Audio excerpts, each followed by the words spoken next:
Hey everyone, good morning, welcome to our mini blog. তো guys আজকে সকাল সকাল ঘুম থেকে উঠে ভাত খেয়ে মাছের তেল দিয়ে তো রেডি হয়ে নিয়েছিলাম বর্ণদের বাড়ি যাবো তাই, যেহেতু কালকে মায়ের বার্থডে ছিল তো কালকে যেতে পারিনি, তো তাই আজকে যাচ্ছি। তো এখানে দেখো টোটোতে উঠে পড়েছি, আর এখানে আম আর মিষ্টি নিয়েছি, ভাপা সন্দেশ নিয়েছি, তার মধ্যে আমার শাশুড়ি এখানে তরমুজ আর কমলা লেবু নিয়ে নিয়েছে।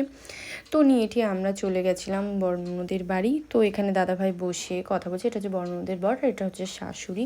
তো তারপরে আমরা যেতে না যেতে আমাদেরকে দিয়ে দিল চা। আমি তো চা খাই না, এটা মায়ের জন্য ছিল আর আমাদের জন্য পরোটাও করেছিল। তো তারপরে খাওয়া দাওয়া করে তরমুজ কেটে দিল, তরমুজ খেয়ে নিলাম। তরমুজটা দেখো কি সুন্দর।